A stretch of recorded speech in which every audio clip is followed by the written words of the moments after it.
ये कहानी है भारत के पूर्व प्रधानमंत्री और महान अर्थशास्त्री डॉक्टर मनमोहन सिंह की। डॉक्टर मनमोहन सिंह का जन्म 26 सितंबर 1932 को अविभाजित भारत के पंजाब में हुआ था। उस समय भारत और पाकिस्तान अलग अलग देश नहीं थे। उनका बचपन बहुत साधारण परिस्थितियों में बीता, लेकिन बचपन से ही पढ़ाई के प्रति उनकी लगन असाधारण थी। उन्होंने 1948 में मैट्रिक की परीक्षा पास की और इसके बाद उनकी शिक्षा का सफ़र लगातार आगे बढ़ता गया। पंजाब यूनिवर्सिटी से पढ़ाई पूरी करने के बाद वो ब्रिटेन की कैम्ब्रिज यूनिवर्सिटी पहुंचे। साल 1957 में उन्होंने कैम्ब्रिज से अर्थशास्त्र में ऑनर्स की डिग्री हासिल की। लेकिन मनमोहन सिंह सिर्फ डिग्रियां हासिल करने वाले व्यक्ति नहीं थे, वो भारत की आर्थिक समस्याओं को समझना चाहते थे। उन्होंने भारत की अर्थव्यवस्था, व्यापार और विकास पर गंभीर अध्ययन किया। उनकी किताब India's expert trends and prospect for self sustain growth ने भी उनके आर्थिक विचारों को दुनिया के सामने रखा। इसके बाद उन्होंने अध्यापन और शोध के क्षेत्र में काम किया।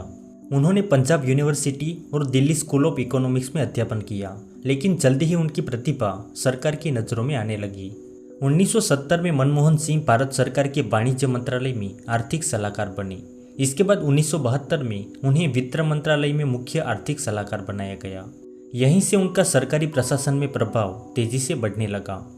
उन्होंने वित्त मंत्रालय में सचिव जैसे महत्वपूर्ण पदों पर काम किया और फिर 1982 में उन्हें भारतीय रिजर्व बैंक का गवर्नर बनाया गया। यानी जिस व्यक्ति को आगे चलकर भारत की अर्थव्यवस्था बदलने के लिए जाना गया, वो पहले से ही देश की आर्थिक व्यवस्था के सबसे महत्वपूर्ण संस्थानों में काम कर चुका था।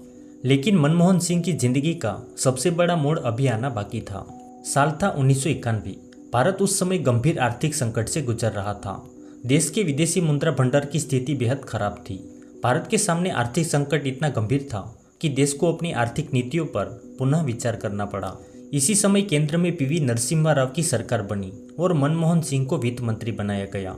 और फिर आया वो समय जिसने भारतीय अर्थव्यवस्था का इतिहास बदल दिया। उन्होंने लाइसेंस और सरकारी नियंत्रण की पुरानी व्यवस्था को बदल दिया। व्यापार और उद्योग के क्षेत्र में उदारीकरण की दिशा में कदम उठाए गए। इसके अलावा विदेशी निवेश और वैश्विक अर्थव्यवस्था के साथ भारत के संबंधों को अधिक खुला बनाया गया। इन सुधारों का उद्देश्य था भारतीय अर्थव्यवस्था को सुधारना और देश को इस आर्थिक संकट से बाहर निकालना। इसी दौर में मनमोहन सिंह का एक भाषण इतिहास में यादगार बन गया। उन्होंने संसद में कहा था, भारत का कोई विचार नहीं है कि वो इस संकट से बाहर निकल सकता है यदि वो अपनी अर्थव्यवस्था को दुनिया से अलग रखे। आर्थिक सुधारों को लेकर उस समय भी बहस हुई। कुछ लोगों ने इसका समर्थन किया तो कुछ लोगों ने आशंका जताई कि इससे गरीबों और छोटे उद्योगों पर असर पड़ सकता है। लेकिन आने वाले सालों में भारत की अर्थव्यवस्था में बड़े बदलाव दिखाई देने लगे। 1991 से 96 तक मनमोहन सिंह वित्त मंत्री रहे। इसके बाद उनका राजनीतिक सफर आगे बढ़ा। वो 1991 से राज्यसभा के सदस्य रहे और 1998 से 2004 तक राज्यसभा में विपक्ष के नेता भी रहे। मनमोहन सिंह की सबसे बड़ी खासियत थी कि वो आक्रामक राजनीति के बजाय तर्क, आंकड़ों और शांत स्वभाव के लिए जाने जाते थे। लेकिन शायद ही किसी ने उस समय सोचा होगा कि एक अर्थशास्त्री जो कभी राजनीति में लोकप्रिय नेता के रूप में नहीं उभरे थे, वो एक दिन भारत के प्रधानमंत्री बनेंगे। फिर आया साल 2004। लोकसभा चुनाव के बाद कांग्रेस के नेतृत्व में संयुक्त गठबंधन यानी यूपीए की सरकार बनने की स्थिति बनी। कांग्रेस अध्यक्ष सोनिया गांधी के प्रधानमंत्री पद स्वीकार न करने के फैसले के बाद मनमोहन सिंह को प्रधानमंत्री पद के लिए चुना गया। 22 मई 2004 को डॉक्टर मनमोहन सिंह ने भारत के 14वें प्रधानमंत्री के रूप में शपथ ली। ये भारतीय राजनीति के इतिहास का एक असाधारण क्षण था। एक ऐसे व्यक्ति ने प्रधानमंत्री पद संभाला था जो मूल रूप से अर्थशास्त्री और विद्वान थे और जिन्होंने सीधे जनता के बीच से चुनाव लड़कर प्रधानमंत्री बनने की राजनीतिक यात्रा नहीं की थी। प्रधानमंत्री के रूप में उनके सामने कई बड़ी चुनौतियाँ थीं। उनकी सरकार ने आर्थिक विकास, शिक्षा, ग्रामीण विकास और सामाजिक योजनाओं पर जोर दिया। उनके पहले कार्यकाल में ग्रामीण रोजगार योजना यानी मनरेगा लागू हुई।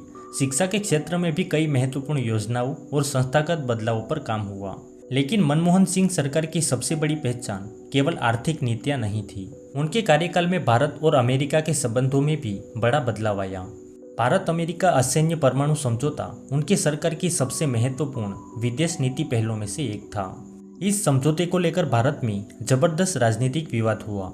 वाम दलों ने सरकार से समर्थन वापस ले लिया और सरकार पर संकट आ गया। लेकिन मनमोहन सिंह अपनी सरकार के फैसले पर कायम रहे। साल 2008 में वैश्विक वित्तीय संकट आया। अमेरिका और यूरोप सहित दुनिया की कई बड़ी अर्थव्यवस्थाएं गंभीर संकट में चली गई। भारत पर भी इसका असर पड़ा, लेकिन उस समय भारत की अर्थव्यवस्था को संभालने के लिए सरकार ने कई आर्थिक कदम उठाए। इसके बाद 2009 में एक बार फिर आम चुनाव हुई और कांग्रेस के नेतृत्व वाले गठबंधन को फिर सरकार बनाने का मौका मिला। 22 मई 2009 को मनमोहन सिंह ने दूसरी बार प्रधानमंत्री पद की शपथ ली।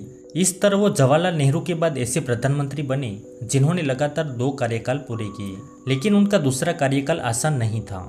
2010 के बाद उनकी सरकार को भ्रष्टाचार के आरोपों और बड़े विवादों का सामना करना पड़ा।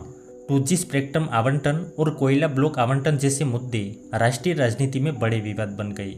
विपक्ष ने सरकार पर गंभीर आरोप लगाए।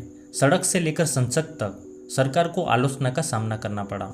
मनमोहन सिंह के नेतृत्व पर भी सवाल उठे। आलोचक उन्हें कमजोर प्रधानमंत्री कहने लगे, लेकिन उनके समर्थक कहते थे कि वो एक ईमानदार और विद्वान प्रधानमंत्री थे। मनमोहन सिंह की आवाज़ धीमी थी और उनका व्यवहार भी बेहद शांत था, इसीलिए उनकी तुलना अक्सर उन राजनेताओं से की जाती थी जो अपनी लोकप्रियता और भाषणों से जनता को प्रभावित करते थे। उनके प्रधानमंत्री बनने की कहानी इसलिए भी असाधारण है क्योंकि वो मूल रूप से एक करियर राजनीतिज्ञ नहीं थे। वो एक अर्थशास्त्री थे जिन्होंने अपनी योग्यता के दम पर देश की सत्ता के सबसे ऊंचे पद का सफर तय किया। प्रधानमंत्री के रूप में 10 साल पूरे करने के बाद 2014 में उनकी सरकार सत्ता से बाहर हो गई। इसके बाद नरेंद्र मोदी के नेतृत्व में नई सरकार बनी। प्रधानमंत्री का पद छोड़ने के बाद भी आपके प्यार और मोहब्बत की याद हमेशा मेरे ज़हन में ताज़ा रहेगी। 26 दिसंबर 2024 को 92 साल की उम्र में उनका निधन हुआ। आज जब हम डॉक्टर मनमोहन सिंह के पूरे जीवन को देखते हैं तो ये सिर्फ एक प्रधानमंत्री की कहानी नहीं लगती। ये उस शक्ति की कहानी है जिसे शिक्षा कहा जाता है, और उनका जो देश के लिए योगदान रहा है उसे हमेशा याद रखा जाएगा। धन्यवाद। जब हमारी सरकार आई तो उस वक़्त देश एक बहुत बड़े संकट से गुजर रहा था और इस चीज़ का बहुत ही ख़तरा था कि कहीं हमारे मुल्क का बिल्कुल दिवालिया ही ना हो जाए। अगर ऐसी चीज़ हो जाती तो ये तो हमारे देश और देशवासियों के लिए बहुत बड़ी बदनामी की बात होती।